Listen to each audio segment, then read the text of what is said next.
जी हाँ, हम बात कर रहे हैं आज अगर हम बात करें सबसे पहली महिला अधिवक्ता हिंदुस्तान की, तो कॉर्नेलिया सोहराब जी सबसे पहली महिला अधिवक्ता थी हिंदुस्तान की।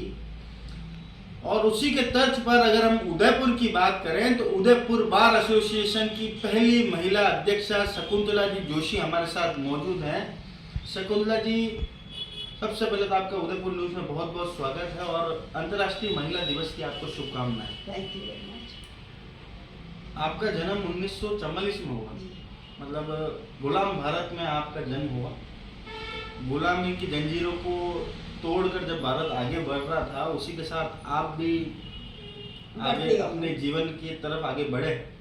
और आज भी आप 2023 के अंदर भी हम आपको आपके चैम्बर के अंदर देख रहे हैं और आज आप आज भी काम कर रही हैं। सबसे पहले तो ये बताएं कि उस जमाने के अंदर और आज के समाज में क्या फ़र्क देखती हैं, महिलाओं की स्थिति को कैसा देखती हैं? मेरे हिसाब से जब मैंने एंट्रेंस करी थी बार एसोसिएशन उदयपुर के अंदर, तो हार्डली एक तो मेरे बाद मद्रास हाई कोर्ट चेन्नई की बनी थी जी। अब उनकी डेथ भी हो गई है, लेकिन वो तो उनका अपॉइंटमेंट लेटर नहीं आया था, लेकिन उनका सिलेक्शन हो चुका था जी। तो उसके बाद तो नहीं थी यहाँ पर जी। तो उस वक्त हम लोग ज़रा संकीर्ण विचारधारा में रहते थे जी। और गर्ल्स क्योंकि कोई थे नहीं, तो हम तो हमारे सीनियर जिनके साथ में काम करते थे DL सुपर साहब के साथ में, उनके साथ की फाइलें लेके चलते रहते थे। जी। और जजेस का बहुत कॉपरेशन था जी। क्योंकि वो कहते थे कि नहीं इन जूनियर्स को भेजो, बाकी ये कैसे उठेंगे ऊपर। जी। तो वो बल्कि नया केस हो या पुराना, वो कहते हैं सीनियर्स को कहते हैं कि नहीं फाइल इनको दे दीजिए, आ जाएंगी जी। और आगे हम देख लेंगे। जी। तो बाकी अभी तो बहुत बदल गया है, अब तो गर्ल्स भी काफ़ी आने लगी हैं, गर्ल्स को अवेयरनेस बहुत हो गई है। और LLB आई थिंक कि LLB के लिए तो लोग बहुत ज़्यादा जी पसंद कर रही है आना, क्योंकि सभी कॉर्पोरेट में कंपनीज में सब में आजकल तो ये हो गया ना, प्लेसमेंट भी हो रहे हैं। जी। जी। तो सभी जगह जगह ये दे रहे हैं, तो सबको ये एक तरह का होना भी चाहिए, क्यों नहीं हो, कि भाई ये प्रोफेशन जैसा हम सोच रहे हैं उसको बढ़ाने के लिए ये गर्ल्स का काम अच्छा है। जी। प्रारंभिक जीवन के बारे में अगर आपकी बात करें तो प्रारंभिक जीवन कैसा रहा, क्योंकि पूर्व चर्चा में आपने बताया कि आपके पिताजी भी एक अच्छी पोस्ट लॉयर की पोस्ट पर है और आपकी माता जी डायरेक्टर रही एजुकेशन ऑफ वुमेन डिपार्टमेंट। और आपने बताया कि आपके पिताजी के जो चाचा जी हैं वो जय नारायण जी व्यास हैं, जो वरहद राजस्थान के प्रथम मुख्यमंत्री रहे। उनके भांजे मेरे फादर, उनके भांजे यहाँ पे, और उनके नाम पर जोधपुर यूनिवर्सिटी भी उनके नाम पे। ऐसे समृद्ध परिवार से और ऐसे राजनीतिक रसूख वाले परिवार से आपका ताल्लुक था, जहाँ पर पढ़ाई के लिए हमेशा आपको मोटिवेट किया गया, हमेशा आपको पढ़ाई के लिए आगे बढ़ाया गया। पर आपके समकालीन कुछ और ऐसी महिलाएं आपने देखी होंगी, आपकी कुछ सहेलियां भी रही होंगी ऐसी, जो किसी कारणवश माँ बाप के दबाव के कारणवश आगे नहीं पढ़ पाई, कम उम्र में उनकी शादी हो गई होगी। ऐसी स्थिति कभी आपने उनका सामना करना पड़ा आपको? नहीं, वो क्योंकि मैं BA जयपुर से करके आई थी और जयपुर में जो मेरी फ्रेंड्स थी उनके फादर भी दो फ्रेंड्स थी मेरी, पवन एंड विनय, उनके फादर भी फ्रीडम फाइटर थे। ओके। तो उनको भी पढ़ाई का वही था जैसा कि हमारे घर में माहौल था। और माहौल भी क्योंकि हम लोग ही बच्चे होते थे, इतना मैच्योरिटी नहीं थी, तो उस वक्त हमने इतना नहीं सोचा, लेकिन हमारे घर में तो माहौल था कि हम सोच ही नहीं सकते थे कि हम पढ़ाई नहीं करें। मतलब जैसे हम एक क्लास पास हुए दूसरे क्लास में जाना ही है हमको, तो ये दिमाग में था। और मेरे को कभी ऐसा नहीं फील हुआ कि कोई मेरे साथ ही लड़कियाँ जो कहती हो कि हम पढ़ाई नहीं करेंगे। और सभी के आई थिंक जिन जिन को हम जानते हैं और जो हमारी वहाँ बेस्ट फ्रेंड्स होती थी जो जयपुर में, तो उनके सभी माँ बाप पढ़ाई वाले और वो सब लड़कियाँ पढ़ी हुई, कोई डॉक्टर्स हैं वहाँ पर, कोई डेंटिस्ट है, डॉक्टर वो करते हैं। और मेरी खुद की सिस्टर्स कोई डॉक्टर है, कोई एजुकेशन में है। तो ये सब माहौल हमारे घर का भी और बाहर का भी जो मेरी फ्रेंड्स के साथ तो पढ़ाई रही था। जी। एक बात बताएं कि आपने एक जिक्र करा था बात का कि जब आप महारानी कॉलेज से यहाँ आई, आपकी मदर का ट्रांसफ़र यहाँ हो गया, उस दौर में जब आप एडमिशन लेने गई तो वो लास्ट डेट थी एडमिशन की। हाँ, LLB की लास्ट डेट थी। और उस समय जो डीन हुआ करते थे नटराजन जी सब, उन्होंने बड़ी खुशी जाहिर की कि एक लड़की आई है एडमिशन लेने के लिए, इसे एडमिशन दो, क्योंकि उस समय एलएलबी के अंदर महिलाओं की कोई संख्या आता ही कम नहीं था। हुआ करती थी। तो he was thrilled in fact, जिसे कहते थे एकदम से, जैसे एकदम से होता है थ्रिल्ड, मुझे हिंदी कहना नहीं आ रहा जल्दी में, जी। कि वो तो इतने ज़्यादा उत्सुक हो गए, उत्साहित हो गए कि भाई लड़की आई है, और कहते नहीं तुम अभी आप, क्योंकि नाइट क्लासेस लगती थी जी तो मैं उनके घर पे गई थी, क्योंकि मुझे पता था कि लास्ट डे है, पता नहीं एडमिशन हो नहीं भी हो। जी तो जब मैं गई तो नटराजन साहब ने खुद ने दरवाज़ा खोला, कैसे ही मैंने कहा मैं एडमिशन लेना चाहती हूँ आईआईटी के अंदर। जी। तो वो तो बिल्कुल ऐसे गदगद हुए, और उनका अभी कभी चली जाओ कॉलेज के अंदर, और एनवी कॉलेज के सामने ही ये जो मकान बने रहे प्रोफेसर्स के, जी जी उसमें रहते थे वो, तो उनका अभी कभी चल जाओ एडमिशन तुम्हारा हो जाएगा और तुम जाओ। और मतलब उनको ये था कि मैं एडमिशन के लिए बैकआउट नहीं हूँ लोगों से, जी जी इतना मुझे उन्होंने किया कि लेना ही है, और लिया, पास भी हो गए बस। और ज़माना बहुत फ़र्क था उस वक्त पढ़ाई का। जी नटराजन साहब तो मतलब इतने ज़्यादा थे स्ट्रिक्ट कि बॉयज़ भी हमारे साथ ही थे, जी कोई एजुकेशन नहीं था वो तो जी। लड़कियां तो 3 सीट होती थी आगे, जी 3 सीट हम कह रहा था 3 लड़कियों में खाली रहेगी, मतलब बॉयज़ उन्होंने बिल्कुल टोटल क्लास में कह रखा था ये तीनों सीटें इन लड़कियों की हैं, इसमें जी। कोई नहीं बैठेगा। तो आपके समकक्ष कोई ऐसे एडवोकेट रहे जो आज भी प्रैक्टिस कर रहे हैं रेगुलर?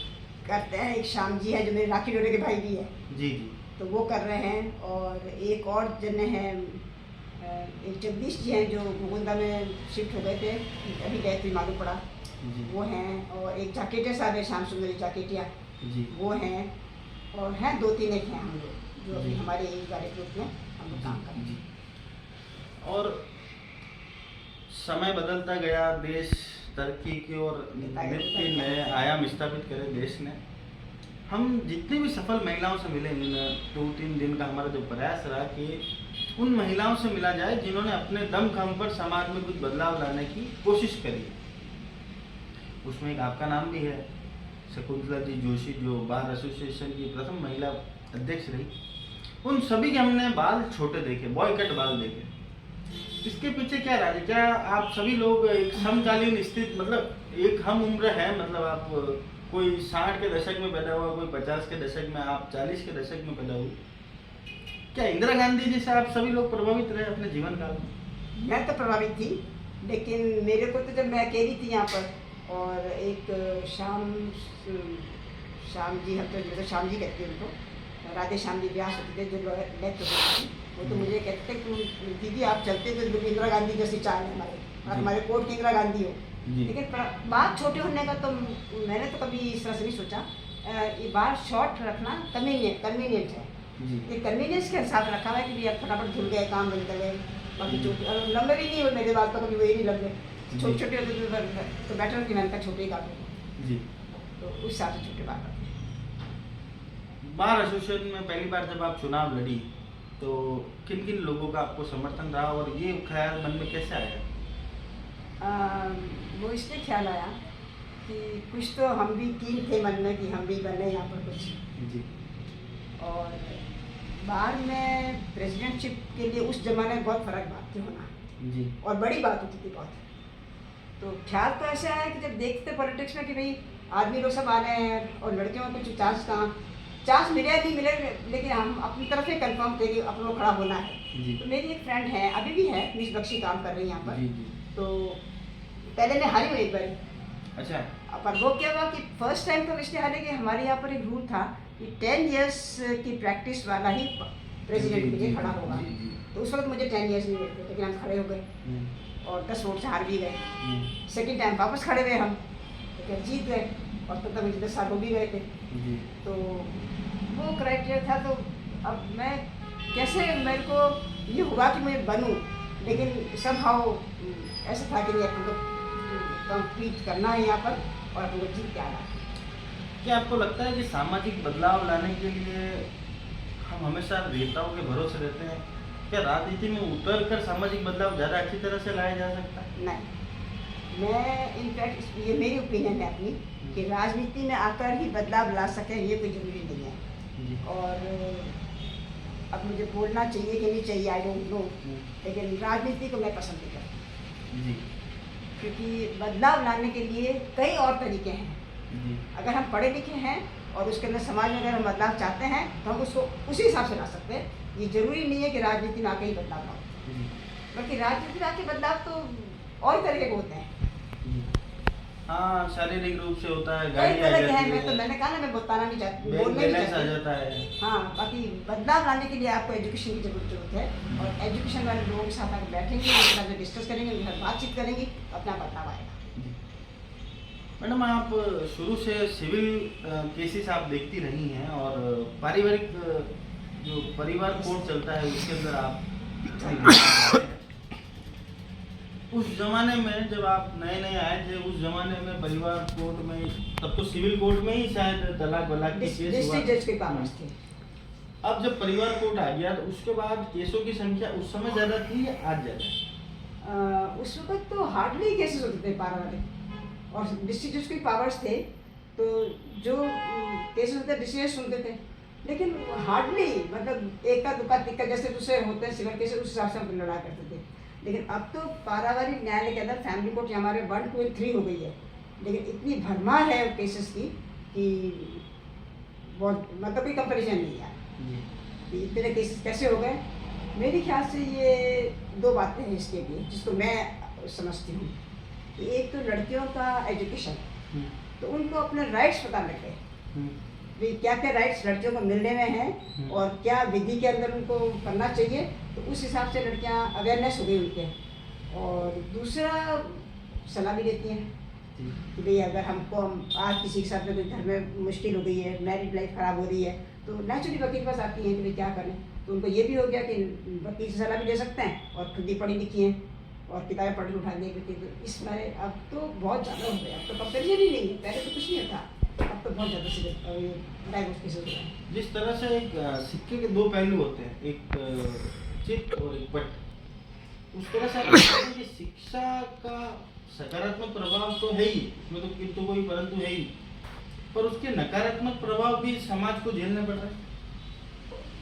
मेरे हिसाब से कुछ हद तक ये भी सही है आपका कहना, क्योंकि लड़कियों को जब अवेयरनेस हो गई तो इसका भी सीखा, जैसे 490 में दहेज का है, तो बहुत मिसयूज हो रहा है, यूनिवर्सिटी वाले से बहुत मिसयूज हो रहा है, 120 में तो बहुत मिसयूज हो रहा है। अभी सुप्रीम कोर्ट ने कहा है कि हर इंसान, क्योंकि एक्ट्स का मिसयूज हो रहा है लड़कियों के द्वारा, इसलिए उन्होंने अभी कहा कि एक एफिडेविट फाइल करो। उस एफिडेविट के अंदर उन्होंने नॉर्म्स बना दिए सुप्रीम कोर्ट ने, नेहा वर्षा राजेश अविनाश या राजेश ऐसे कुछ है, तो उन्होंने कहा कि उसमें नॉर्म्स बना दिए हैं कि भाई इस तरह से इन नॉर्म्स के अंदर आप एफिडेविट दीजिए अपने एप्लीकेशन के साथ में, उसके बाद जब उसका जवाब आएगा तब हम आगे बढ़ेंगे। तो ये इसीलिए हुआ शायद कि कुछ मिसयूज हो रहा है एक्ट का, और मिसयूज होने का, क्योंकि लड़कियाँ पढ़ लिखी, अब अपने आप को सभी समझते हैं हम तो पढ़े लिखे, हमको तो सब राइट है, पर वो ये नहीं देख रही राइट अच्छे सेंस में लेना चाहिए ना। पर वो ठीक है, सब तरह की सलाह भी देते हैं हम लोग, और लड़कियाँ भी पढ़ी लिखी है, सब जान रही है क्या पता है। एक अंतिम सवाल आपसे जानना था मैडम कि कई बार हम, आप खुद एक पेशेवर वकील हैं और इतने लंबे समय से, मतलब शायद 50 या 54 साल आपको प्रैक्टिस करते हैं। 50 years हो गए, 53 years, 54 years आपको। मेरी एंट्रेंस 67 से बाहर में, जी जी, मेरे को सनद मेरी आ गई थी, क्योंकि हमको ट्रेनिंग करनी पड़ती थी 6 महीने की, उसके बाद एग्जाम पास करना पड़ता था, उसके बाद सनद देती थी। अगर मैं और मेरे कैमरामैन की उम्र मिलाए तो हम 54 साल के नहीं होंगे तो मैडम। आप टचवुड कर लो कि मैं अभी तक हूँ। जी जी, तो स्वस्थ। आपसे एक बात जाननी थी कि पहले भी सरकारें हुआ करती थी और सरकारें अपना फर्ज और भूमिका अच्छी तरह जानती थी, पर आज जब हम देखते हैं तो कई बार सुप्रीम कोर्ट को हर सरकारी आदेश के ऊपर अपना दखल देना पड़ता है, उसके बाद सरकार सचेत होती है। बहुत सारे ऐसे केसेस हैं जहाँ पर सुप्रीम कोर्ट को दखल देना पड़ता है। तो क्या सरकार अब अपनी मनमर्जी से चल रही है या फिर सुप्रीम कोर्ट समाज के प्रति ज़्यादा सजग हो रहा है?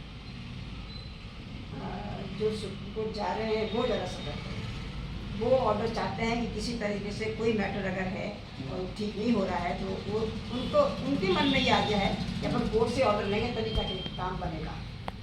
तो पर मेरे हिसाब से हर चीज़ अपन सुप्रीम कोर्ट जाके तय कराएं, that is not fair in fact. कुछ तो अपन को भी चाहिए ना कि अपन अपना कुछ अपना वजूद रखें। तो हर बात सुप्रीम कोर्ट के जाके तय कराना भी छोटी छोटी बातों के लिए तो मैं प्रीफर नहीं करती, क्योंकि सुप्रीम कोर्ट क्या करेगा, जी लॉ का डिसाइड करेगा या छोटी छोटी बातों के लिए डिसाइड करेगा। अभी तो सुप्रीम कोर्ट स्ट्रिक्टली हो रहा है, क्या PLA और स्टेट में उन्होंने क्या रखा ना, IPL में मतलब और पब्लिक लिटिगेशन एक्ट में मत आइए आप ज़्यादातर, तो थोड़ा सा हो रहा है। लेकिन मेरे हिसाब से ज़्यादा अगर सुप्रीम कोर्ट हर बात के लिए जाएंगे तो ठीक नहीं है।